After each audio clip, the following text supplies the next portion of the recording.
Hello, everybody. All right. See some great familiar faces. Shelby, yes, how's it going? Just saw you over there. Great to have you on. Super excited about what we have to talk about today.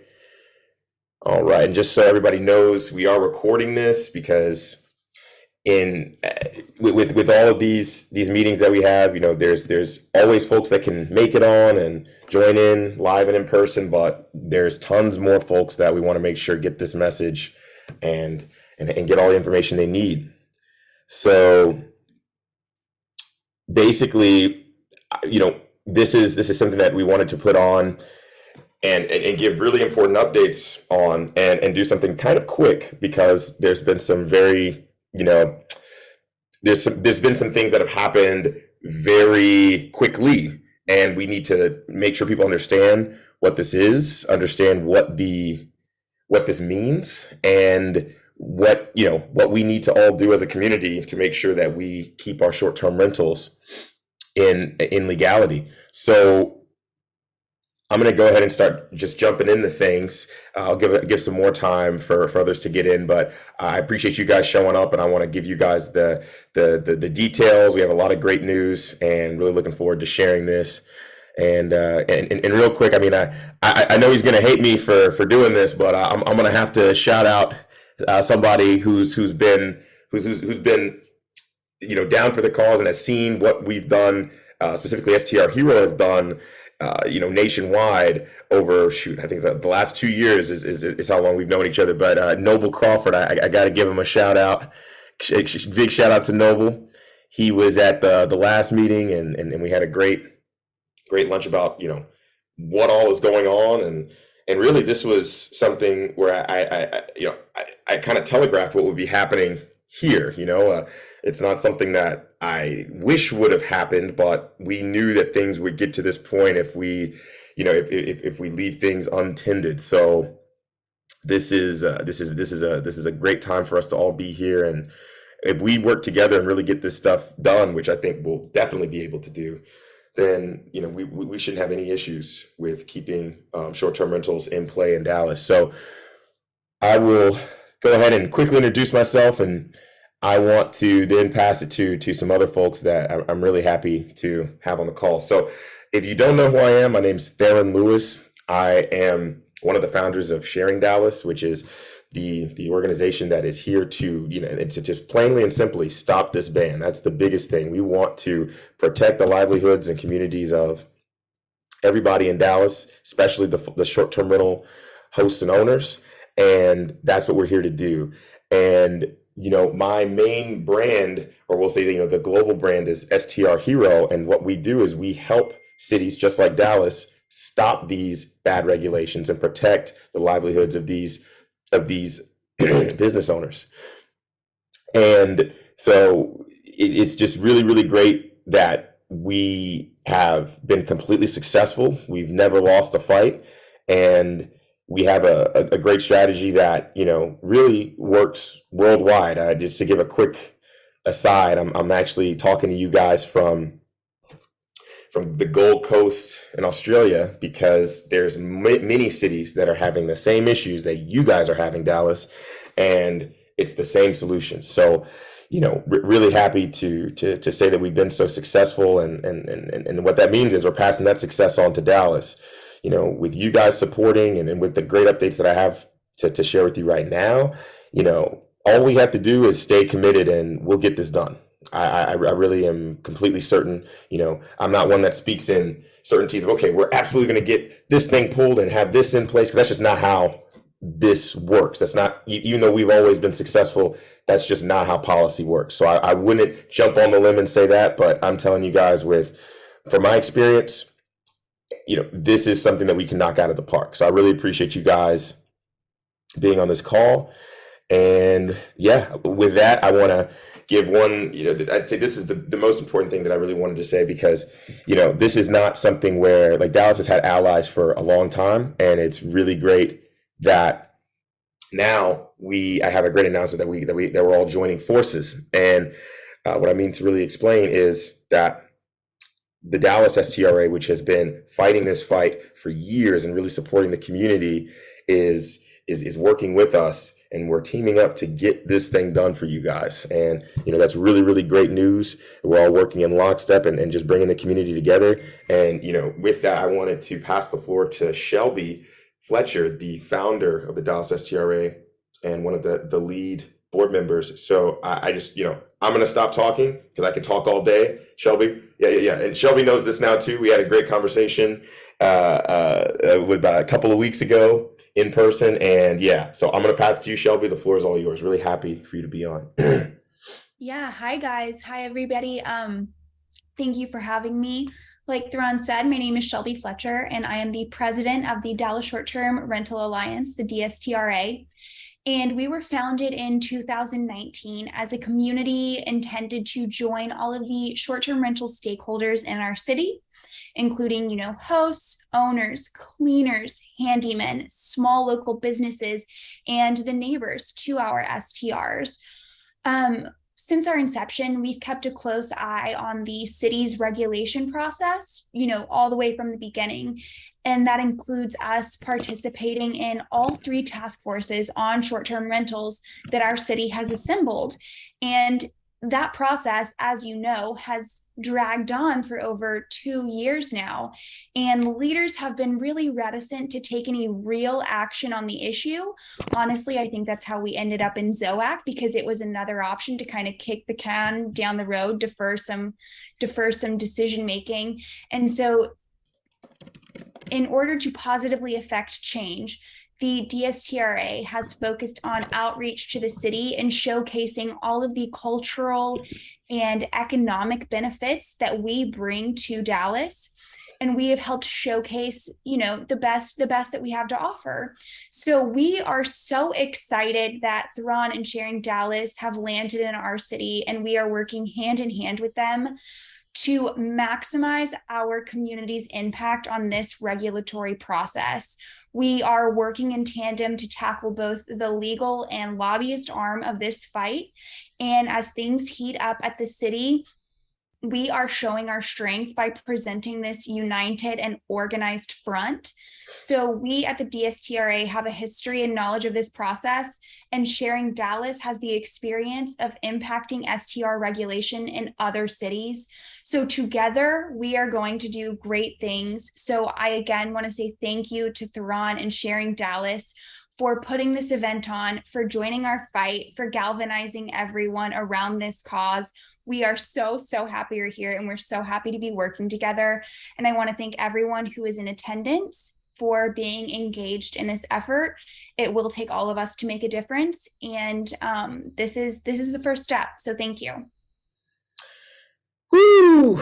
All right, Shelby, now I already know, like, there's somebody who can share my my oratory skills. Like, you are such a great speaker, and now I don't have to do all the talking. Now Shelby can help me out too. That was, oh man, I couldn't have said it better myself. I really appreciate you and everything that Dallas STR has been doing over these years, and it's just great to be part of a great group. I mean, this is what is needed to get these things done, is a great community, and you guys have fostered that. So thank you so much. And yeah, guys, I mean, this is it. You guys, there's literally nothing there's nothing against us all making this happen. I mean, we've done it all. We've together we have really assembled really everything that we need. So you guys should feel really good, but do not feel complacent, because we need your consistent support. We've been doing tons of stuff behind the scenes, as you guys can see, all of us, and all we need now is you guys' support, and we will knock this thing out.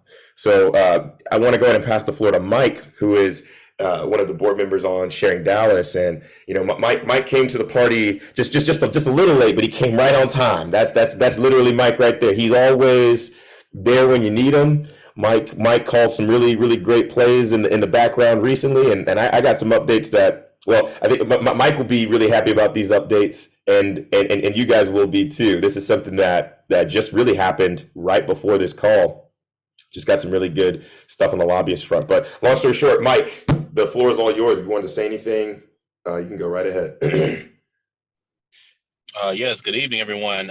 Thanks for bringing me up, Theron.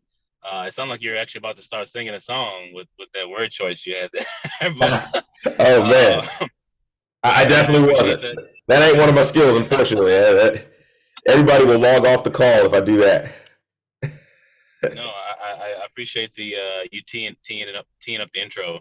Um, so again, thanks again, everyone, for joining us tonight. Mike Brown here, one of the short-term rental operators as well here in Dallas. Also a part of the organization, helping to help with the efforts for the fight against you know unrealistic regulations and things of that nature. There's been a lot of development in the background. I know it may be challenging sometimes to see the results of that, at least via email, social media, so on and so forth. But we definitely want to be able to create transparency in a way that makes sense for people as we continue to move forward. There's been a lot of new additions in terms of support over the past couple of weeks, and then we're continuing to engage with those individuals. I'm really looking forward to seeing or hearing the good news about the lobbyists from Theron.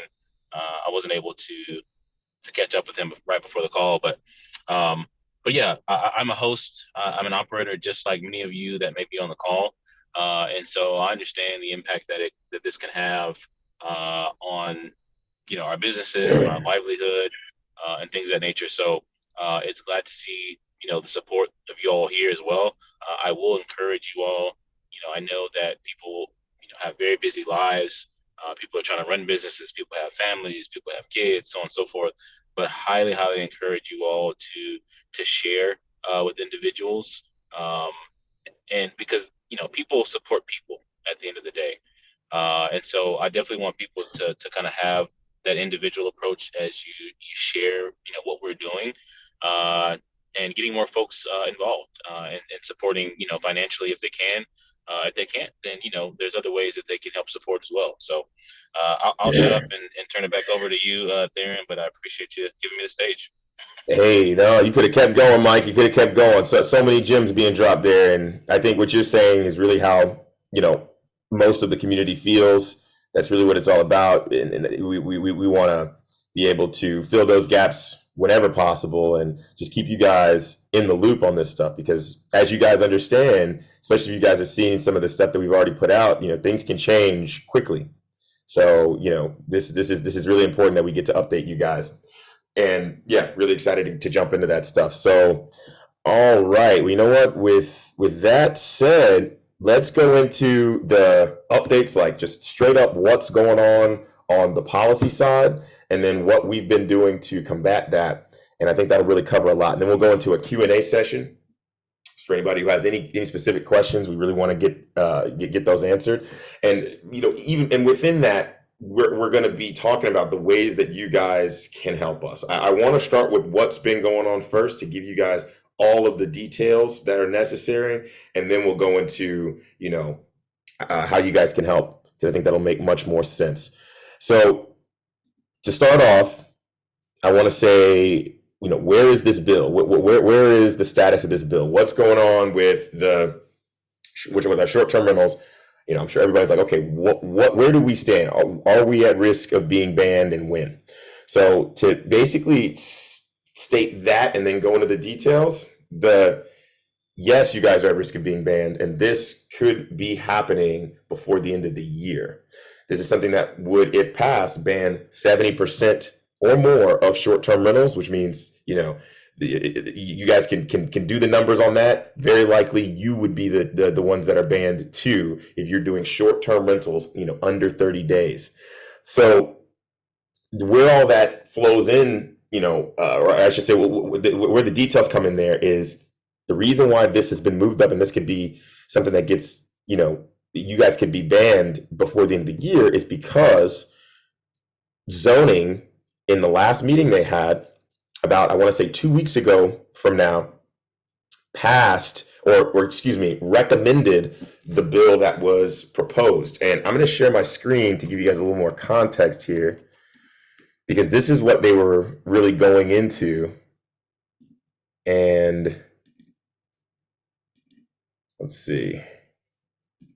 And this is what ended up happening after that. So I'm going to scroll up here. And guys, this is all available on the website. We like to do this because, if the stuff that I'm showing you guys is on the website, that means you can tell anybody else, hey, go to the website and it's right there. And you can learn everything you need to know about what's going on. So, what they were proposing were certain things, option A, option B, option C, if we look on the left side here. But at worst, it would wipe out 70 to 90% of STRs, depending on the option they chose. The thing is, they chose the worst option, which is something that I had telegraphed and said that it would be very likely that they would go towards that route.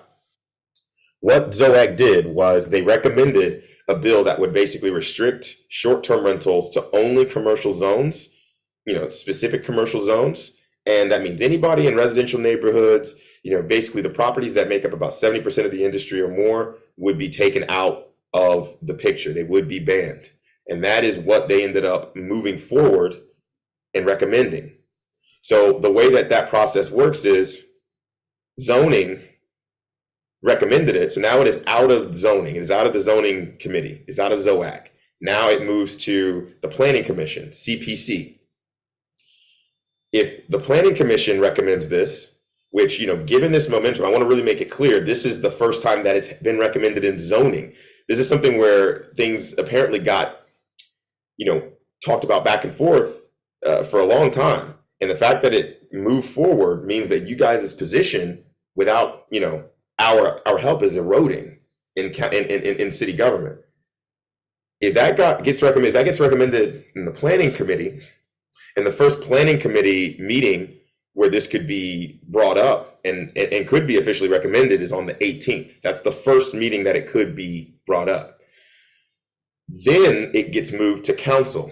And that at that point, that's it. Once it gets to council, they can then vote on it and officially make it a law. There's nothing stopping them from doing that. And that is why it is possible for you guys to lose your short-term rentals, most of you, before the end of the year. Because if they recommend it, if they bring it up at the planning commission meeting on the 18th, and they recommend it then or at the next meeting, then it goes to council, and there's still enough time for council to have a meeting to get this passed. And I really want to make this super clear.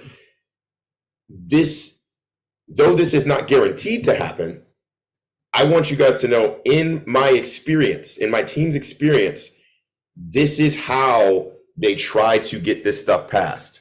The stuff that seems unlikely becomes likely because they know that the community that's for short-term rentals, if they can sneak this by without giving you guys time to really put up a defense, that's the most likely way they'll actually be able to get this bill passed. I mean, just to give you guys some background, even at that ZOAC meeting, there was a little of those tactics being used then, because one of the people that would normally be voting in you guys' favor wasn't able to make that meeting. So they strategically got this going and were like, oh yeah, we can get this passed right now. Here's our opening. This is politics and how this stuff works. So I want you guys to really see this as this, isn't the only scenario, but you want to operate like this is the most likely scenario, because these are the tactics that they use to have things their way. And that's just politics and how that works. So when I'm telling you guys this is what could happen, I want you guys to see it as like, oh, this is probably what will happen. Because if you operate that way, there's no way that you could be bamboozled or be, have something snuck up on you. And that is an absolute tactic that city governments use. And I'm not saying that's a good or bad. It all depends. If this was a tactic used to protect short-term rentals, I think we'd all be in favor of it, right? But I just want you guys to know that this is a serious situation, and you should seriously be considering that this could be banned. Your short-term rentals could be banned before the end of the year. That's how you want to look at this. So that's the main update in terms of where things are at with the bill. And so, and again, we'll have a Q&A session to go into any more details if there's any need, if anybody has questions. But I want to now go into, because I think it's very clear that people understand, okay, hey, look, point blank period, 70% of short-term rentals could be banned before the end of the year. That's probably me. That would be very bad. So this is what we have in place to stop this, and why we believe that this is, though we have no time to waste, we are in a very good position as long as we're able to do what we need to do to get this ban pulled. The reason for that, or I'll say the strategy is to have our lobbyists activated. I mean, like basically immediately, so that we can start having meetings with the decision makers before the end of the month. And this is something that, you know, as Mike was alluding to with the lobbyist conversations, you know, we basically have, like, we could have picked the lobbyist, you know, just from jump. But what we like to do is we literally have looked at basically every lobbyist in the state. We've done interviews, and we already have a game plan with the lobbyist, who I think is a knockout individual. And I'm going to say, for the confidentiality of things, we can't mention their name or the firm's name right in this call, but I want you to know that we've already started putting things together, and like we even have a follow-up meeting tomorrow morning. Like, we're hitting the ground running with this stuff. So we're fully poised to get these conversations happening and make this ban go away. But we need to make sure that we are in a position financially to immediately, you know, get the retainer down for this guy's, for these folks' services and everything like that. We need to have none of that in the way of us achieving victory here. Like, that's literally the only thing that's in the way. And and this is the thing, I believe that, you know, you guys, I know I've seen a lot of familiar faces. You guys have been supportive from the beginning. I believe that we'll be able to easily get this done, and you guys will, you know, meet the cause and get us to our financial goal that we need to hit. But long story short, the strategy is to have this lobbyist really get us in the rooms with these decision makers, you know, ASAP, while the city planning commission is still having these meetings. This is when we need to be acting, so that when it gets to, and we want to see this as it will get to council. And that's not a bad thing if we've already been having these conversations and doing the advocacy behind the scenes. Because what's happened in other cities like this, where again, we have been 100% successful, we have never lost in other cities. We've seen this before. What generally happens is it will get through the committees and then it'll go to council. But by the time it gets to council, we've already made such great inroads on the advocacy front that it doesn't even get voted on. They just throw it out. So that is how we see this happening in Dallas, as long as we're able to do what we need to do. Now, it is possible that it doesn't even make it to council with, you know, all of the advocating that we're doing. And that's something that would be icing on the cake. But I want to explain what I see in my experience as the most likely situation. And, you know, when I say this, it really, as long as we're doing what we're doing behind the scenes, it's not a question of like this getting passed if it goes to council. Like, you would almost want to see it as, okay, if we're advocating behind the scenes, we're giving you guys updates that, oh yeah, we got this council member on our side, this council member, it's basically dead in the water. It's basically dead even before it gets to council. So when I say this strategy works, it works. And we are in a perfect position. Dallas is in a perfect position to take advantage of this, but we have no time to waste. We need to hit our fundraising goal so that we can get this stuff going immediately. Like I said, we already have had strategy meetings with lobbyists, and we have the perfect one who it's almost 100% where we're just moving forward right there. We could be getting on this stuff tomorrow morning, okay? But we need you guys' help. That's really where you guys come into play here. So, you know, that's the strategy, and I want to make sure I'm not really forgetting anything super crucial to give you guys the best understanding. You know, that's where the Q&A comes into play, but that's really point blank period what we need left. Like everything else we have activated. You know, we've joined forces with the Dallas STRA. Everybody's moving in lockstep. You know, the community's there. We have Airbnb on our side blasting things like, you know, important events. You know, like we have everything we need, and all we need is to get that feedback loop from you guys. And you guys have been so helpful previously. Let's finish this, you know, this fight for right now. You know, this is the main fundraising goal we need to hit. And what I wanted to say is, like, the main fundraising goal is to hit $5,000. If we can hit that even this week, that would be ideal, because that means we're having this meeting with the chosen lobbyists tomorrow, and we're starting to make these calls next week. Like, I'm talking literally, you know, they have their team ready to go. All we have to do is pull the trigger. So that's really the big outstanding thing we need from you guys. And what I want to do to supplement that, and then I think it would be a great time to go into Q&A. I will also pass it to anybody such as Shelby or Mike who want to chime in on things. But what I want to say is, or show you guys is, when you do your donations and things of that nature, where your money is going, because I think that's really important. And that's something that we always do when we have these initiatives. So we have a very, very clear lens for you guys to look at as to where your funds are going so that these things can happen. So first of all, and I'm gonna try to make this a little bigger. Let's see. There we go. So to make it super simple, if you donated $100 today, this is where your money would be going. So there's three categories. There's the program category, which means this is the stuff that's directly linked to getting things done. Like, this is the work that gets done. This is the expertise, all of that stuff. This is the meat and potatoes. 75 of your dollars go to that. And that means, and most of that, 50 of that, those dollars will go to the political consultants, the lobbyists. Then $15 of that goes to leadership, strategy, advocacy, execution. That's the stuff that, my brand, STR Hero, brings to the table. Everything that I've been telling you guys about, all of the stuff that we've done with regards to putting these events together, everything. That's where those dollars go to keep all of this going. Because, this is a full-time job. This is we have a great team that's working for you guys to keep you guys in business. That's where that stuff goes.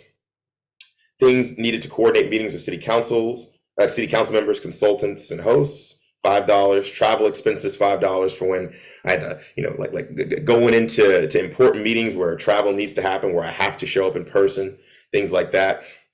The next thing is administrative and management. So these are things with just running the association. We're talking about, so we have accounting and financial reporting, marketing, and social media related matters. That's where a lot of those dollars go. So $10 goes to that, $5 will go to the accounting and financial reporting, and then $10 will go to future fundraising. So, I want to make it very clear, this $5,000 goal we need to achieve, this is to get us off the ground. This is to get us going and to, the bare minimum so that we can just get this lobbyist working with us and stop this ban. We are going to need continuous fundraising dollars to make sure that we keep this lobbyist activated, keep everything running so that we can keep working for you guys. And that's where $10 of your donation would go. And there's a breakdown even more granular than what I just mentioned. It goes all the way down to the video production from when we have our in-person meeting, which is, I'm going to announce that's going to be in the first week of November. Marketing, social media, and advertising for fundraising, recruiting volunteers, sending email campaigns, planning and hosting fundraising events. All of that is linked to that future fundraising portion. So, if you guys are thinking this is just to make it as easy as possible, okay, I'm going to donate $100. This shows exactly where your dollars go in this fight. So, I'll say this, to reach this $5,000 goal, we need people to donate more than $100. Donate what you can, but we really need people to dig deep and if you really care about this industry, this is how you can show it. I want to explain some benefits that we've talked about before, but I want to make sure other people know that anybody who donates $250 or more will be put into a private group chat. We kind of call it the inner circle a little bit. We want to represent everybody, but what this does is it allows us to directly communicate with people that are most, invested and most dedicated in this fight. We know that people, really want to know updates as soon as they happen, and some behind the scenes stuff that we can't necessarily say publicly. And if you want to be, if you want that information and you want that information quickly, that is the tier for you, to donate at least $250, and we'll get you into that group chat. And there's some folks that might have donated early on. If you didn't get into the group chat, just let me know. We were planning things and setting things up to make it as good as possible. So we might have missed some people in terms of inviting folks to the group chat. It's been up and running, but if you didn't get into that group chat, just let me know and we'll definitely invite you. So, I'd say that's the main thing I wanted to go over. There's other ways to support that, we can go into for, let's say, the future, but right now, this is what we need. this is to keep this out of a crisis. Like this is, now or never. So we need to hit this fundraising goal, and that's what we really need to focus on for right now so that we can succeed. So, that's everything on my end. So Mike, I don't know if you wanted to piggyback on anything here. I'd love to pass the floor to you and pass the floor to Shelby, and then we can go into Q&A. And I think that'd be a really good wrap up for the meeting. I appreciate the breakout and the detail. I think a lot of people were, with that clarification, we're wanting to understand, where does all this go, right? In the breakdown. So I definitely appreciate that. I will say, it's probably, maybe it's obvious, maybe it's not, but we've already, myself and our business committed financially already. And I will say to anybody that is, maybe hesitant or on the fence, again, for those that, may not be able and things of that nature, is just to understand, what are the impacts of not taking any action at all. If I were on a different platform, I would probably tell everybody that's on the call, to ask yourself, how much money would you be losing if you didn't do anything at all, if the ban happens, right? And ask you to put that into the chat window. But I won't do that tonight. But I think, understanding that these are serious matters, and then also knowing and understanding how that impact is going to, not only impact, your individual properties, your business in its entirety, but maybe even certain people, certain families, right? So we know from the stories that we've heard that folks that are, supplementing incomes for, parents that may be living with them, or people that may be, sick, or even people's, children in college funds. So the stories go on and on and on. So I know everybody's situation is different, but I will say, these are serious matters. So, and I don't, at least me, I don't take it lightly. And when I try to communicate that with people as well, and as you should as well, just try to make sure you get that across to folks, because there are some folks that, thinks that it won't happen for whatever reason, whether they think they have the support of other entities, whether that's, Airbnb or things of that nature. So anyway, I just want to stress the importance of the situation, and encourage people to act accordingly. So I appreciate that there. And Mike, I appreciate you, and I think that was extremely well said, and that's exactly how I would think about it. And I'm going to go ahead and put the donation link into the chat for easy access. And with that said, I wanted to also give make this a time to highlight people who have heeded the call, so that people know that people are, doing this and supporting you guys, and hopefully this gives you guys more confidence to support as well, because this is a chain reaction kind of a thing. If we all pitch in on this stuff, it makes it easier. The vibes go around to everybody. Everybody is more inclined to to give and to help support themselves and their community. So I want to highlight some folks that donated, in the very beginning, and have also donated recently. Everybody that's on this list, I really want to recognize them. You can't see everybody, but so I'm going to go ahead and expand this a little bit. There's some people that are in this call right now that are on this list, and they heeded the call as soon as things started happening, before things got this dire, and I really want to thank them. And this is what it's all about. And one person who I want to highlight, this is somebody who, he doesn't do it. We give sponsorship options. We really want to make it where it's as much of a extra win for companies that want to donate, and just folks that want to donate as possible. But this is somebody who, didn't want to do any of that, didn't really want to be put out on Front Street, and just said, hey, I have seen what you guys have done in other cities. I've spoken with you on stage. Like, I know your cause is effective.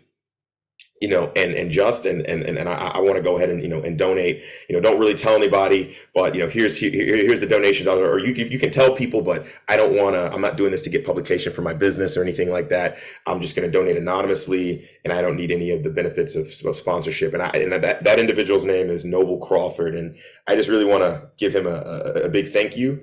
And he basically was like, hey, use my name. You can let people know candidly, as long as it's not put out on Front Street, because I don't want the sponsorship. I don't want all the glory or anything like that. But I want to make sure that that other people are donating. And you can use my name to make sure that, other people know, hey, you guys need to donate. There's no excuse. I'm doing it. Other people are doing it. If you have the means to do it, donate anything that you can so that we can save your short-term rentals. So big shout out to Noble Crawford. He's been someone who's given to the industry for many, many years. And if you know him and know about what he does and how he helps people in the industry, then you already know what I'm talking about. But if you don't know him, I mean, hey, I think he's still on the call. You better reach out to him, because this guy, he is not playing around. He is a powerhouse in the industry, and we really appreciate his compassion for the rest of you hosts. And I also want to shout out Sharak. And I'm not going to say his last name because I'm going to totally butcher it. I don't think he's on this call, but he's definitely been following things closely. He was at the ZOAC meeting when this thing all happened. He saw it with his own eyes. The bad news that came out, and he really wanted to make sure to support. So big shout out to Sharak as well. And guys, this is what it's all about. People like you all who have donated. You guys are the ones that are making this stuff happen, and we really appreciate you guys. I want to also give a quick shout out to Steve Suarez of Live Let Thrive and Our Guest Rentals. He's someone who really was showing support early on. Ever since the podcast that we did, he was like, "Oh man, wait, Dallas is really in trouble, huh? Okay, yeah, here, let me connect you with this person, that person." And he's been somebody who's been supportive ever since. So, these are the folks who have gotten us to this point right here.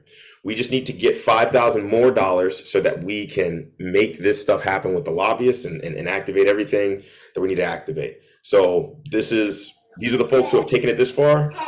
Now it's up to you guys to take it to that last step. Darren, can I ask something real quick? Let's see. Who is that? Let me see. Steven Sweaters. Okay, perfect. Yes, Steve, go right ahead. Yeah. Okay, so we're gonna run right into go ahead and ask your question. I want to give Shelby the chance to speak, but then we'll go into the full Q&A. So go ahead, Steve. I'm sorry, I'm butting in.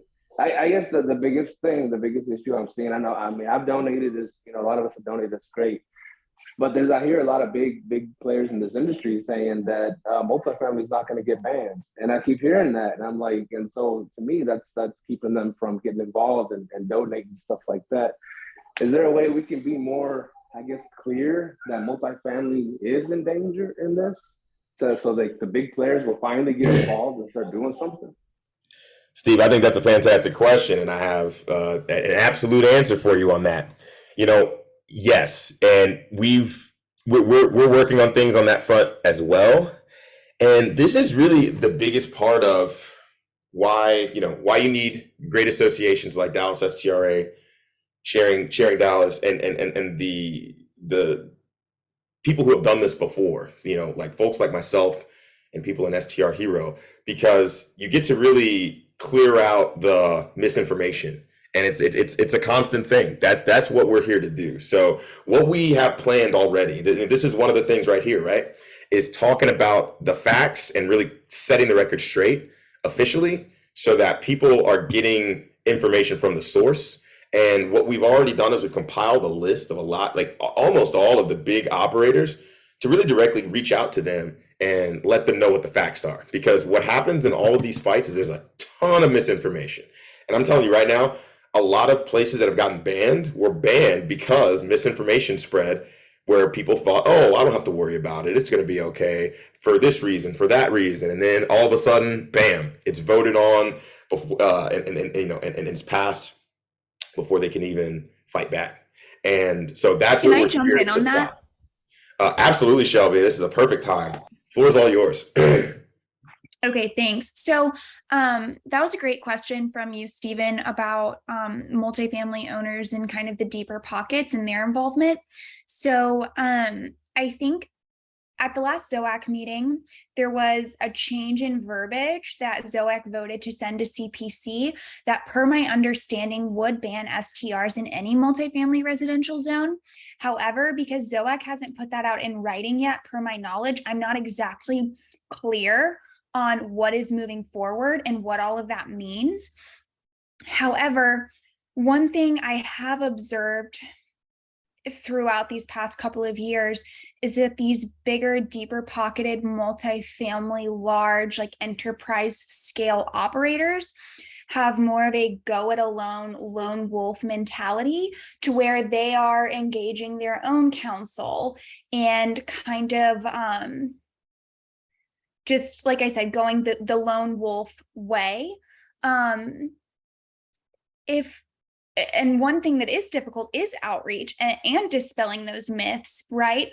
People like the DSTRA and Sharing Dallas are trying to bring the community together, but because we are not a completely centralized community at this point, it is hard to get that information out, and it is hard to get rid of that lone wolf mentality.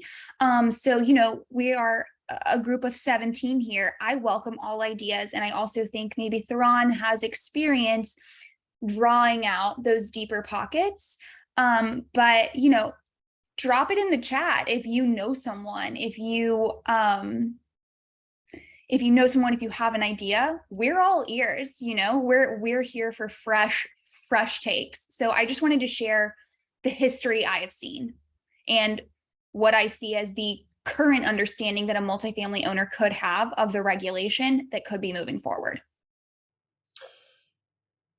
Yeah, that was fantastic, and I completely agree that, you know, that is typically how larger operators, multifamily operators, operate. It's usually in that fashion. If there's no like very just blatant, what's the word? Just like blatant narrative about what's going on, they're thinking about, you know, they're going at it alone. They're like, okay, you know, what do we do to save ourselves? And that's not, you know, that's not a bad thing.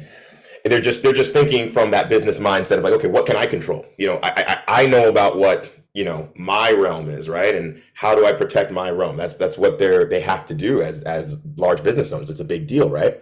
They you know, that tons of employees. They have, you know, they have a lot riding on this. So really the way that works best is to continue getting this narrative out, getting the right information out, you know, doing what, you know, what DSTRA and Sharing Dallas are doing, which is getting this message out there. And now that, you know, we are together in lockstep, we have the strategy, we know exactly what to do. It's really just about shouting this out more, getting it out to more people. That's why we have these events. That's why we have this content, because that's the only way people are really gonna, you know, get the information. And it's not, you can't just do it once. You got to keep doing it. You got to, you know, spread the word. You know, and I would love to add to what Shelby is saying, where, you know, where she asked you guys to, you know, put suggestions in, put you know, maybe folks that you guys know are larger operators that we can get in touch with. I would say, you know, on top of that, spread this message, spread this video. Like, that's why we're recording this, and that's why we do these things. It's so that this stuff can get out to as many people as possible. And unfortunately, it's just not as simple as, you know, posting it on Facebook, because if you guys don't know, it's not posting on Facebook. The way the algorithm works, everybody does not see posts that are put into Facebook groups. It's not, you know, just the easiest way to get messages across. You know, email lists are really good ways to do it, and we're doing that through DSTRA's email list and our email list. And, you know, we're doing things through the OTAs, like Airbnb's email list, basically. Like, they're getting the message out. But it's really, nothing beats word of mouth, and everybody can do their part in spreading this to others. Because the more you spread it, especially on social media, the more it actually gets shown to other people too. So, if there's another thing that you guys want to be able to do, it's get this message out there. And we try to make it as easy to disseminate as possible. You guys are going to have this recording and you guys will be able to share this. It's as simple as pressing some buttons, right? So, we're going to follow up with this. We're going to follow up with a written version so that people can see it in writing.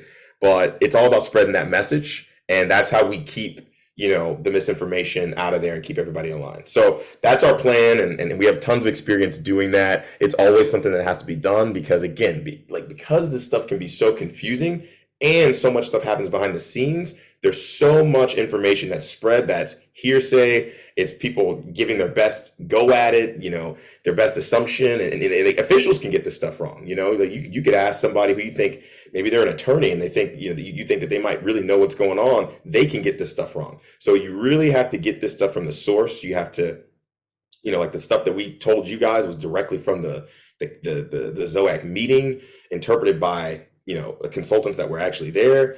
But long story short, that's why we're here. And that's the way to make sure that doesn't keep happening. All right. So I think that was really great. And, so yeah, somebody just heeded the call there and brought and told us about somebody who has about 40 properties that would really want to be involved. We'll definitely reach out to them. And yeah, this is what it's all about, guys. This is what we need from you guys, the financial support and the community support. So I think this is a great time to go into more questions. So the way that we do this is, the best thing to do is to ask your question on video. We're going to prioritize those folks over people who ask questions via the chat. And the way to do that is to raise your hand, hit the hand raise button. And the way to do that is you click on more. It should be 3 dots at the bottom of your screen.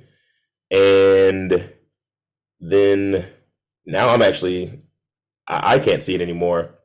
You know what? Hold on one second. Yeah, okay. You guys are figuring it out. I think they moved it around a little bit, but the raise hand function, you want to go down to the bottom of your screen and hit the toolbar and then hit raise hand. And if you're having trouble with that, just put something in the chat saying you want to speak and we'll definitely get to you as well. So when we call on you, we want you to introduce yourself. So give your name, talk about a little bit about your business, like where your properties are at, and then go into your question. All right. And then also turn your video on. That's something that we want to happen as well. We want to really have a sense of community here. I think it's good to see people's faces, and we're going to prioritize those folks over people who don't do that. So, all right, I'm going to go ahead and go to Daryl Hubbard. Steve, you did raise your hand first, but since you got the first question in, I gotta go ahead and give it to somebody else real quick. I'm gonna come right back to you though. I know you got some more fire questions, so that's really good. All right, go ahead and unmute yourself and introduce yourself, Daryl. Hey, how y'all doing? My name is Darrell Hubbard. I am part owner to a business called Restoration 43. We co-host as well as host our own properties. We have two properties in Lancaster, looking to try to pick up some more properties. But a question that I have is, in terms of Dallas, y'all say Dallas a lot. Is the zoning for Dallas County, the surrounding counties, like what does that look like in terms of what areas are they actually looking at trying to ban? Okay, that's a great question. So here's what we'll do. I want to make it very clear that when we're talking about the Dallas and the ban, the things that they're talking about is city related. And if there's other news about other situations, so someone could definitely chime in. But I can tell you for a fact, it's about the city. If you're in the city of Dallas, you are going to be subject to this. So it's not dealing with county lines, it's dealing with the city itself. So I guess long story short, it's the city entirely, and hopefully that answers your question. It does. I appreciate that. No worries at all. And real quick, did you say you have a business? Are you located in the Dallas area? Is your business in the Dallas area? I am. I'm located in the Dallas area. We actually operate in Dallas, Houston, and Austin. Okay, fantastic. What's the name of your brand? I'm just curious. It's called Restoration 43. Okay, Restoration 43. Got it. Yeah. You did say that. All right, fantastic. Well, I know you've seen, I'm sure, how things can be in Austin, and I don't think any of us want Dallas to be in that position either. And with the way that they're going with Dallas, it would be even worse. So I think you see how this stuff goes, and I think that's why you're on this call. You don't want that to happen in Dallas, and you know that this is what we need to do to get that done, right? 100%. Fantastic. Well, it was really great having you on, Darrell, and hopefully that gave you all the info you needed. All right. So next we'll go to Steve. Right back at you, Steve. Yo, what's up, Darren? And real quick, I know most people might know you on this call, but it'd still be good to give a little intro. Plug yourself. But I know y'all ain't against that. You know what I mean? That's good. Yeah. Thank you. Steven Suarez or Stevie Stacks from the Live Let Thrive podcast. We've been having this short-term rental podcast for going on 6 years, I think. We've had Noble on there, we've had you on there, we've had a bunch of people on there, and also I owner, co-founder of Argest Rentals, ARGEST, rentals.com. That's so we manage a bunch of places in Dallas, Fort Worth, Houston, San Antonio, all over Texas. Plus we have our own arbitrages. Plus we do have ownership too. So we do a little bit of everything. Also, so the question I was gonna ask, I guess, okay. One of the things is important is dates. What dates are we looking at? Before you answer that one, I'll ask one more. So the dates, how much time do we have in this fight? And people are thinking, when are they going to vote next week? Some people even think, they already voted to ban it, because they don't understand that there's different steps along the way. Plus, we've been digging into the negative a lot, and it's real scary, right? We could all lose our businesses. It's nuts. So, are there any positives from what the fights you've done before? Do you see any difference between this Dallas fight that's some positive stuff that you see that, wow, we have a really great chance of winning this one compared to some of the tougher fights or different fights that you've fought in the past? Okay, those are two great questions. So let's go to the first question real quick. And so with regards to dates, here's the explanation with regards to dates. Now, the thing about how these things work, and we'll say unfortunately, is that in a lot of cases, you can't pinpoint exact dates for everything when it's dealing with things happening at city council meetings or committee meetings. What we know for certain is the CPC, the Planning Commission, which is where this bill is at now, in the last committee that needs to pass this on to have this be voted by council, that could happen as soon as the 18th.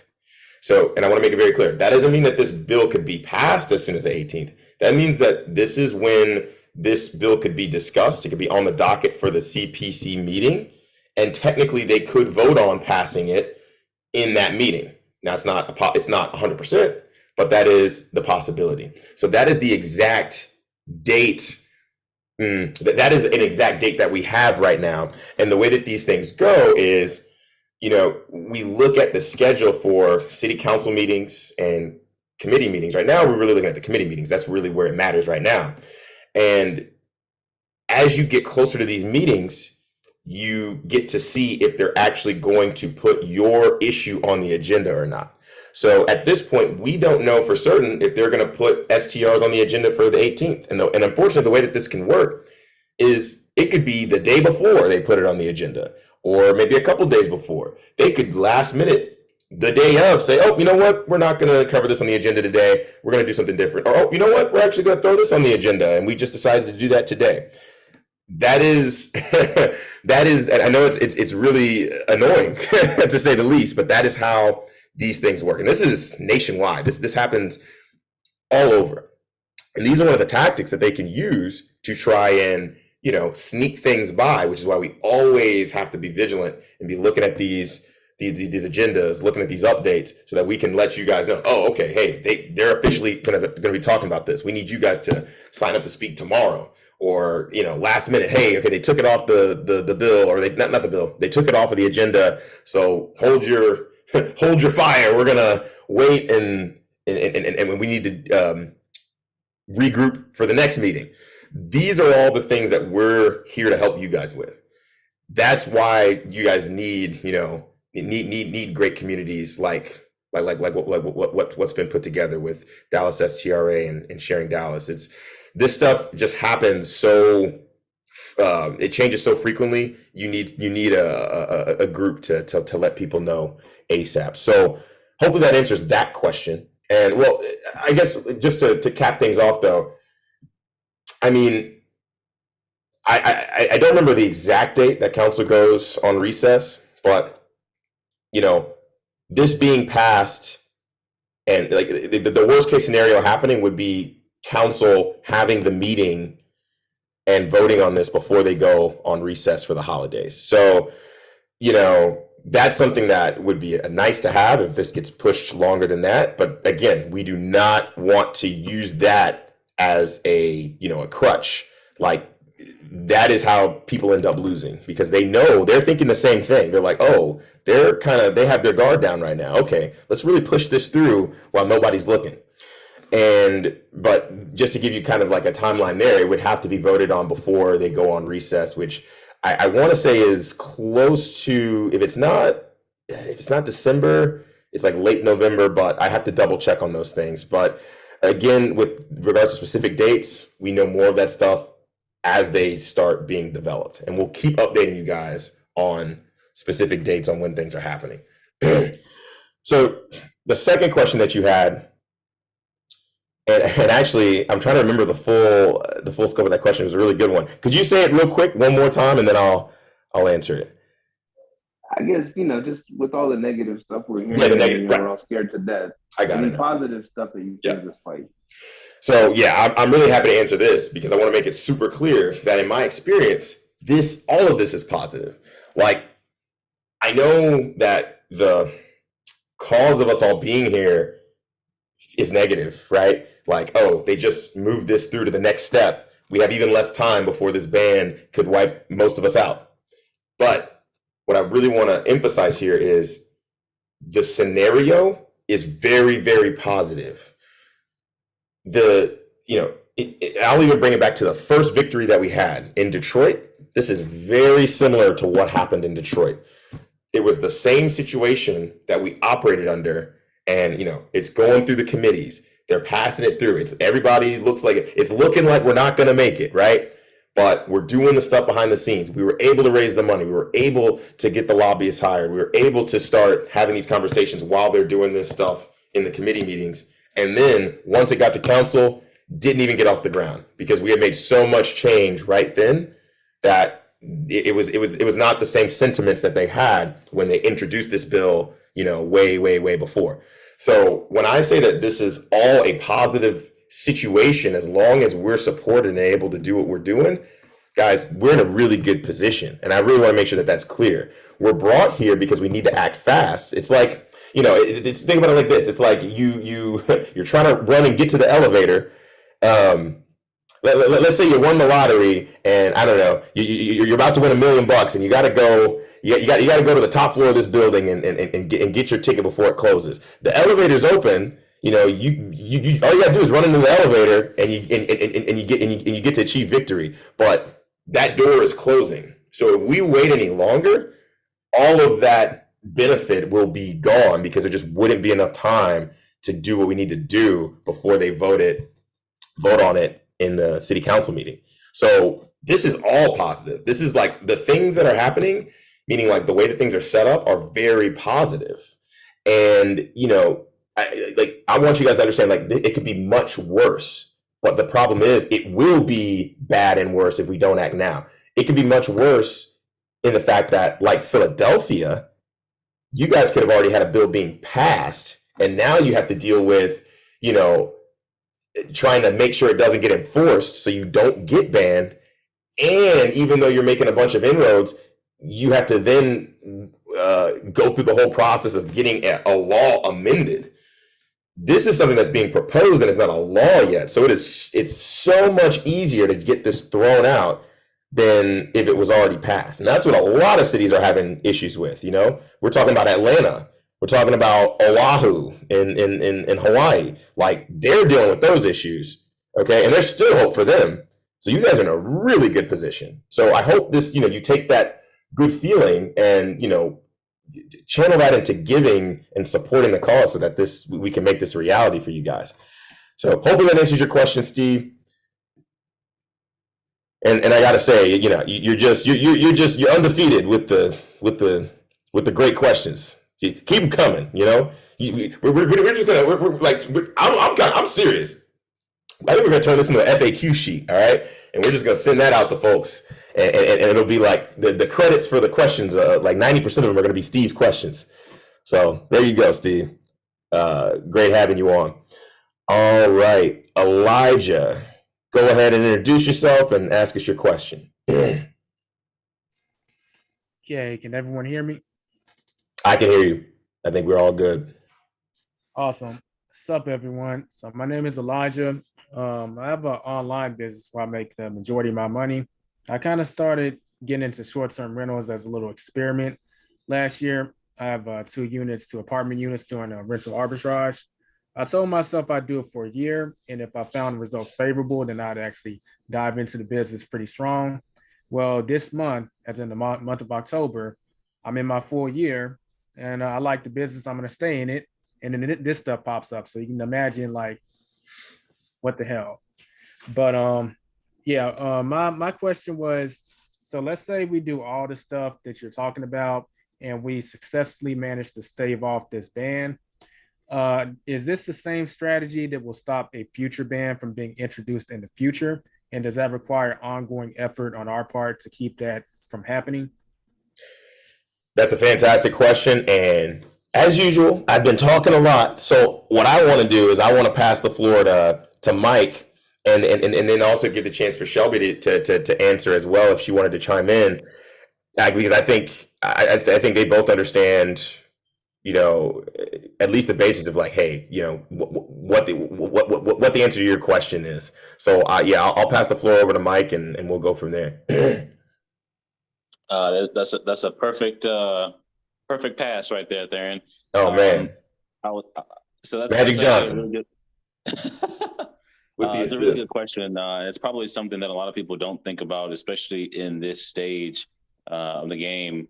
But to answer your question, yes, that advocacy. Not saying it'll be to the same rigor, because right now the time frame and the timeline has been compressed significantly. Yes, there is continued advocacy that needs to happen, even if we do win and it gets overturned and it goes away completely, right? And it's back to normal. And even in a scenario where it does not, the ban happens, and now you have some people that say, well, I'll be okay doing 30-day or more rentals. I can start to do midterm rentals. I can do, traveling nurses, things of that nature. There's, different platforms out there to do that. However, even if that happens, who's to say that the city won't come back in another phase and say, well, now that we've done, we define short-term rentals as, less than 30 days or less than 28 days. And they come with another round and say, well, we're going to expand this for 2.0 or whatever you want to call it, to now limit you to 60-day minimums, or even 90-day minimums, or even in some cities and jurisdictions, they have a 6-month minimum for short-term rentals.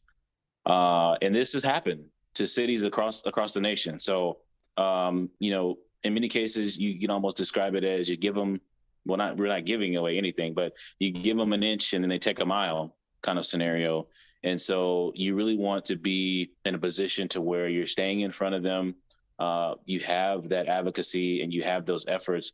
And, I think one of the great benefits, assuming this, this works well, we get it overturned and, we get our favorable circumstances, if you will, is you'll start to see the collective efforts of more individuals getting involved, and that will hopefully make that much, much easier in the future. So I'll turn it over to Shelby if she has any more comments to share, but to answer your question, yes, that's a continual continual thing that needs to happen.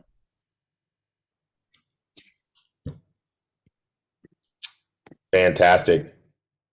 Oh yes, Yeah, go and ahead, Shelby.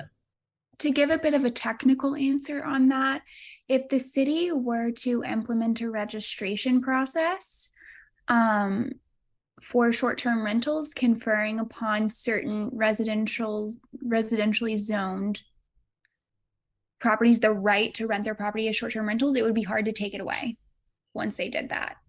If you look at the Zatari versus Austin case, it says just that. If you've conferred the right and then you subsequently take it away, that's a regulatory taking and it's not allowed. So if we can get a more formal registration process that will solidify our rights a bit more, it's something that I'm a little shy talking about because I don't want this, touted at council meetings. I don't want to draw more attention to it. Of course, people know. Of course, the antis know. Of course, there's awareness of it with the city council, with ZOAC, with CPC, but I don't want like a spotlight on it. So I am a little shy to say it, but that would really solidify things more for us. Oh man, yeah, that was fantastic, and that's what years of working on this research and experience dealing with folks in the political side of things brings you. So yeah, we're really happy for Dallas STRA to be talking about this stuff, and they're absolutely right. I'll put it like this, and maybe to kind of cap things off, because I think Mike and Shelby made great points. And this is from my experience, fighting the ban, getting the ban pulled, and then seeing what happens afterwards and how communities operate. The big push is in getting the ban pulled. Once that happens, there's more support needed, but it's so much easier and just so much more positive. Like, it's a beautiful thing. Like, I'll just give you an example, and this is stuff that I know that Dallas STRA would love. I'm not even sure. I think they probably already did some things similar to this, and I think they would agree that they would love to be doing things like this versus having to focus on, a nonsensical ban, right? So I'll go back to Detroit. After the ban got pulled in Detroit, not too long after, it's probably about four months or so after that, COVID hit. And, and actually, I'll even before I even talk about that, I'll say one other thing that we did, and this was a really, really beautiful thing that helped us. It was really helping us get a better connection with the community. What we were planning after we got that ban pulled is, we made all these connections with city council. We got them to listen. They were basically pro STR at that point, right? Then what we were able to do with that is we were able to put together what's called a business walk, which is we picked a historically significant neighborhood in the city that had a lot of small businesses that were really well regarded in the community. And we put together an event with Airbnb, with a city council member was about to attend, and we did it with about 5 or 6 small businesses in that area, where we were going to tour those businesses, like a bunch of hosts, people in the industry, city council members. We're going to tour these businesses, talk about how our industry brings them business, brings, community, like enhances the community and things like that, right? And then it really, opened the eyes of these businesses that realized, oh man, there's like this industry that's been supporting me, and maybe I didn't even know about it, right? And see, these small businesses are connected really directly to the neighborhoods. If the neighborhood coffee shop is pro short-term rentals, it's a good chance that a lot of the people in that neighborhood are going to be, more open to short-term rentals if they were against it before. So it was a beautiful way to connect the community further with the industry. And we had a hometown celebrity, Sean Rakic, was going to fly in for this as well, and had everything lined up, and then COVID hit. Literally, like that. It was like that week when all the lockdowns started happening was when we were supposed to have that event. But so what we ended up doing is we turned it into a online event, and it was still super powerful. But basically, what I'm saying is these are the things that we get to do as a community that's what we really want to be doing, right? Like that stuff is just, these are things that just benefit us. We're talking about not just playing defense, but we're playing offense. We're growing our connections and growing our community and growing our businesses. Like that's really what you guys want to look forward to. And I'd say that's really why you want to donate, is like, this is going to not only stop the ban, but it's going to make things like a better industry than you could have ever imagined. Like think about being able to connect with your community in a way you never have been before. Think about being able to alleviate those problems where the neighbors have these preconceived notions of short-term rentals. Like you're directly able to stop those things. And think about being able to be connected to city council members in a way you've never been before, where they're actually going to events on your behalf, and really being pro STR. Like that's what happens after this stuff is done. So like stopping the ban is just the beginning in terms of your community. Like you guys have a lot to look forward to, and it's a lot easier, a lot more fun, a lot more positive once you get past that point. So that's where we're at in the cities where we've stopped the bans, and that's where we want Dallas to be too. So I envision a business walk with Dallas STRA, having Airbnb there and city council members and all of you guys there. Wouldn't that be awesome? Like that's really what this is all about. So that's the future that we see once we get this ban pulled. Okay, so all right, I see somebody doing an actual hand raise. So you know what? I'm gonna have to give them a little. I'm gonna have to give them a little shout out there. So Rob, go ahead and unmute yourself and introduce yourself. Hi, I'm Rob Stokes. I'm just a one-person house. I do 2 Airbnbs Great. on my house. Don't have really intention to any other expand, but I do plan to keep doing this and want to keep doing this. I've already donated something to you. I've already donated to Dallas STR, and I don't care because I don't know what to do. So I'm just throwing money at the moment, and I hope it all ends up in a very good use. My question is the money that I donated to Dallas STR and yours going to get mingled to solve the same problem?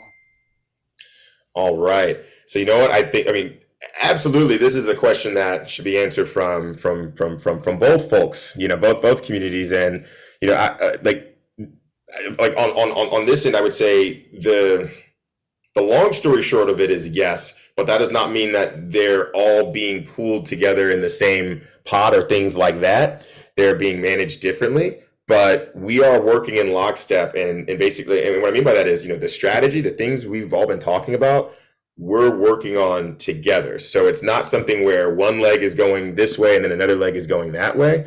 So meaning, if you, with regards to the lobbying efforts and things like that, I'll add clarity that Sharing Dallas is officially, doing the hiring and managing that process. So I would say if you're like, hey, I'm trying to donate to get this lobbyist going, that's probably the easiest way to do it. But this is the thing, we're moving in lockstep. So if there's donations on the Dallas STRA side, however they, specifically utilize it, we're all on the same page, and we would want it to be going towards the same strategy and same result. So, as long as, that's something that we strive to continue to, stay in lockstep and move forward, because we're really, really aligned.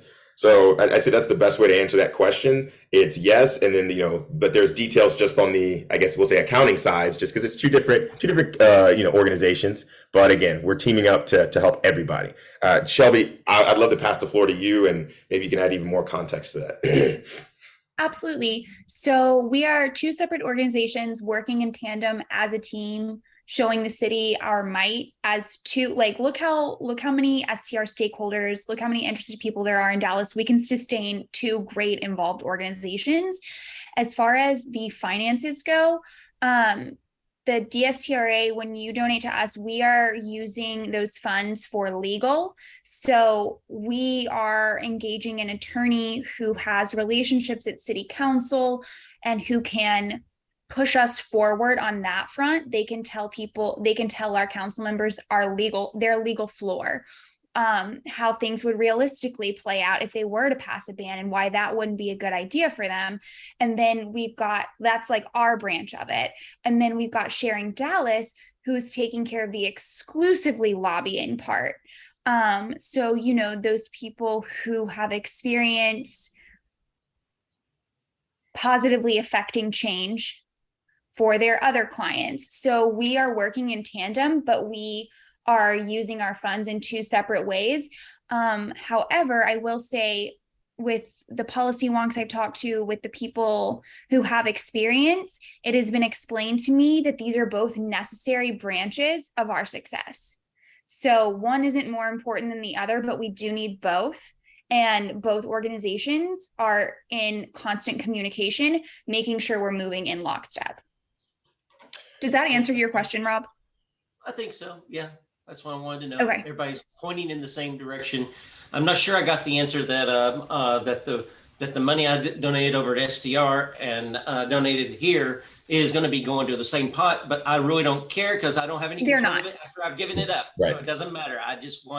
I'm looking for a positive solution and whatever I can do to not, so I can be in business in the future. Yeah, Thank but you. I think that's a really important clarification to make. Yes. They will not mingle. The funds do not mingle. They do not meet. That's correct. And I'll add to that too, because I'm sure people are wondering, okay, so, and I agree that, you know, so the legal side and the advocacy side, they're both things that can happen and be in play at the same time. I'm sure people are wondering, okay, what is the necessity or the most time sensitive situation right now? You know, to make that clear with regards to what Sharing Dallas's experience has been, the lobbying side is what is most time sensitive to get going ASAP, because to have those conversations and get those things going, it takes some time. You got to schedule meetings. You got to do a lot of maneuvering. You got to work with a lot of people's schedules.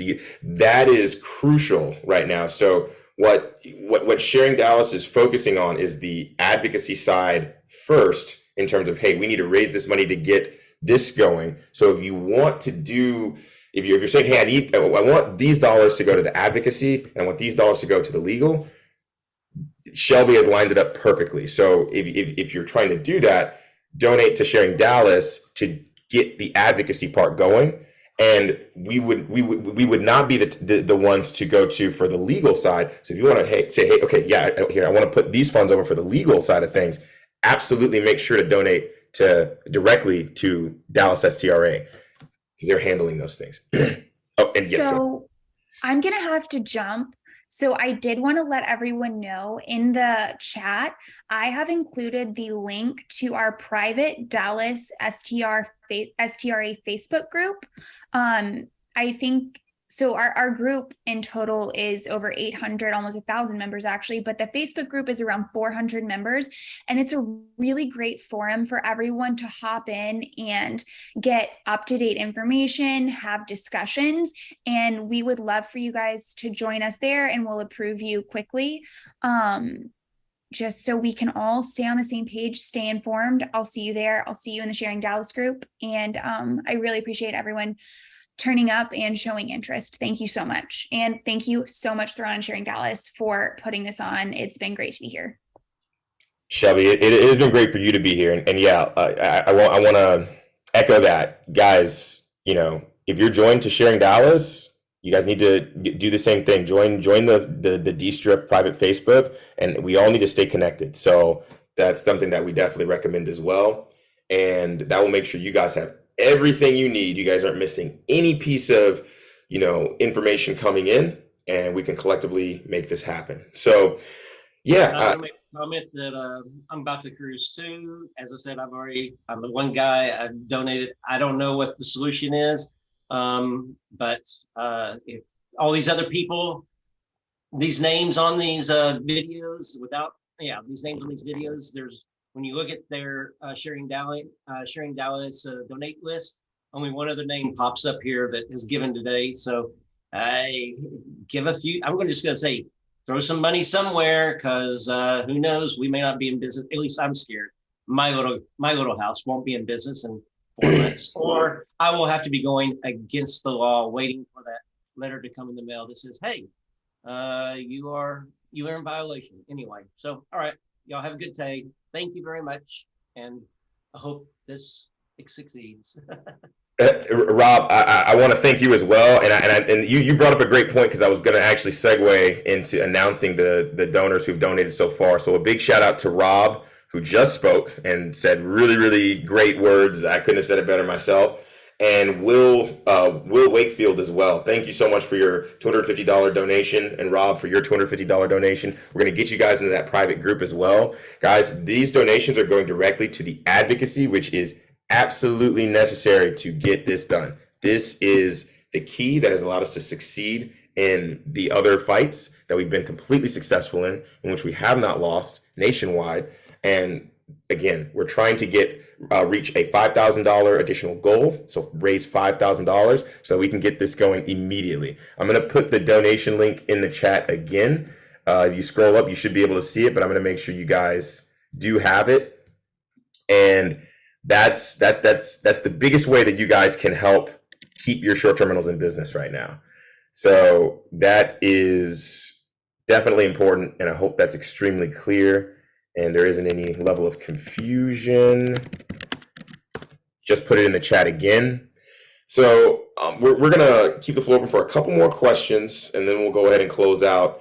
So I know, so Darrell, you had a great question before. I want to get to a new person just because you've asked a question once. So I'm going to get right back to you after Will Wakefield. So Will, go ahead and undo your what's the word? Turn on your camera too as well, Will. I want people to see, somebody who's been supporting from the beginning. We appreciate you. And go ahead and introduce yourself. Yeah. What's going on? My name's Will. I'm a 25-year-old recent college grad. I moved back up here from Austin. I went to UT to launch my first property. So, I kind of put all my eggs in one basket. So obviously this was, pretty scary to hear that it might get taken away just as I'm getting off the ground. But no, my main question was, I think Shelby mentioned earlier, like what the legal floor is. I don't know if she's still on here, or if you guys have any idea like what that is, that she was kind of like touching on, but what kind of like legal, I guess, just bare minimum can Dallas like expect to, encounter if they do try and do something like this? What kind of precedents have already been set? Okay, great question. And my goal is to really make things as clear as possible. So I think your question comes at a great time. So when Shelby's talking about legal floor, and I don't want to speak for her specifically, but we have discussed things, and I would say this is what she means. It's more, for funds being used now, it would be more for legal counsel to see more about what kind of can happen, how things will happen, like kind of the legal mechanisms here, which is more of an information gathering kind of a situation. So that's really what's going on there. But I want to make it clear, and I know this is what Shelby would say as well, the legal side, and when lawsuits have ever been put out against, in the industry and things like that, that is something that happens once a ban is already passed. So that would be something that you would look into once, if all advocacy efforts failed and the ban got passed, then you would look into the legal side of things. And I will say this, just to make sure I give context, we support anything that, that is likely to work, right? Right. The history, and I want to make this clear so you guys understand why you need to really be acting and donating now for the advocacy side of things, is that the history of the legal, like a lawsuit working after a ban has been passed is very, very dismal. It's almost little to none. It's only barely been successful or held things off to a degree in very small cities. In a mid to large size market, it has never worked in terms of like, it's never succeeded in like stopping a ban. It's very expensive. It's very long process. It's much more expensive than the advocacy side. So that's like the situation that you really don't want to be in, but it's always good to have that duck in a row. So for instance, in Chicago, which I started working in after the fact, they had regulatory issues like in 2016 before I was even thinking about advocacy in that front. But what we're doing in Chicago is they're in a post-regulations environment. Things are pretty much okay over there. But what we do is we still advocate, but because they're in a special case where there's a like 20% of hosts still don't really aren't able to operate. So we're looking into having, a legal side of things because it's post regulation. The regulations have already been put in place, and we're having that legal side of things, set aside for if we want to do something on that front. But where this is right now, advocacy is what we need to do first. Okay. That does not mean that you do not donate to Dallas STRA if you want to put money aside for legal related matters. But in terms of the strategy and what we all agree on, advocacy is the number one thing that we need to do. That alone gets these things done and these bans pulled without the legal side of things. The legal side of things is something that, okay, this can be helpful and this can be really useful if the ban gets passed, and then you can start lawsuit related matters. So hopefully that makes things super clear. And if anybody is unsure about what I said, please raise your hand. Let us know, because we want to make sure that it's clear what the strategy is right now and what we're doing and what we need to do right now. So the floor is yours again. But because I think like Grapevine, Austin, and San Antonio all went through like the same lawyer, like Patrick Sutton or something like that, and they did like an injunction. Apparently that was like pretty effective, which I know that doesn't really I think that just allows the entity that injunct, I guess that's a word you can use, to continue to operate. I think that's what they did. And so whichever groups were part of like each injunction entity were like good to go. At least that's my understanding of it. I'm not really sure, but. For sure. And it's good you're bringing these things up. What happens usually in an injunction, if it works, is, it's kind of like a stopgap. But it's usually a very expensive stopgap, and it's not certain how long it would last. So it allows you, if it works, to be able to operate, certain individuals to be able to operate, people involved with that. But again, it's very that's a situation that you really don't want to be in. But it's like if you're in that situation, you're in post regulation. Well, if you have the funding and the time, it's like, hey, maybe give it a shot, because it doesn't hurt. There's not so much else you're necessarily able to do, especially once it starts getting enforced. Like that's the big thing. So like to give an example of a post regulation, like Plan B. It's like the last thing you resort to. Exactly. And I want to really explain, like, it's a super last resort. It's like the nuclear option. It's like it's very costly. Just like if you, on the like war and using a nuke right now, it's like, okay, maybe it'll get something done, or maybe it'll just be it might not be effective, and it might just really hurt us in a very big way. But this is something that is a viable thing to do, a viable strategy to also have under consideration. So the fact that we have the capacity now with two organizations to be able to cover both of those, that's only a positive thing, and we're all lined up with the community side of things and making sure that we advocate first. So hopefully that's super clear to you guys. Oh yeah, definitely. Thanks. Okay, fantastic. Well, let's see. I'm going to check the chat real quick, and then I'm going to go to Darrell. Just want to make sure there weren't any other questions that came up, especially with regards to that. All right, Darrell, we're going to go ahead and make you the last question, and then we're going to go ahead and close out. So Darrell, the floor is all yours. All right, appreciate it. My question is more of just like a wrap-up question. For all of us to be actively involved, what is a quick checklist of things that you would like for each of us to be able to do in order for us to continue to push and move this movement forward in terms of us trying to deny this ban? For sure. I think that's a great question, and I have a great answer for you. So you know what? I'm gonna say a couple things, but I also want to pass it to Mike, because I think Mike has been doing this and telling people, exactly what you've just said. So I'll just chime in that it's really two main things, but Mike, I'm going to pass it to you if you want to go into more details. It's really supporting financially however you can, even if you can only donate, $50, do that, because everybody making that move, again, right? If I'm not mistaken, there's over 5,000 hosts, if not more. And if everybody did that, we wouldn't have to worry about fundraising ever again, even with just $50. Okay. So the thing is, like, focus on yourself and what you can give to support this association right now, because that's the most important thing we need right now, right? But then the second thing, which is still important, is spreading the word. Spread the word about what's been going on here. Spread the word, pass this video around. Spread the word about the updates and things like that, and what the real strategy is. That's as simple as, again, spreading this video, spreading the website. Like, we just need to make sure that people understand what's going on here. And Mike, I'm going to pass it to you though, because I think there might be some more specific things that you have in mind. And yeah, that's definitely needed right now. Yeah, absolutely. So in that same vein, there's been some resources shared already. I think there's probably a toolkit of some sort on the site. But if you also join the Facebook group and see, some of the feeds, and what we'll work to do is try to, consolidate that as well in an e-blast. If you've been on the email list already, I think it's been sent out before, but essentially there's been a list of individuals on the council as well as CPC to email. I think there's maybe even some email templates as well.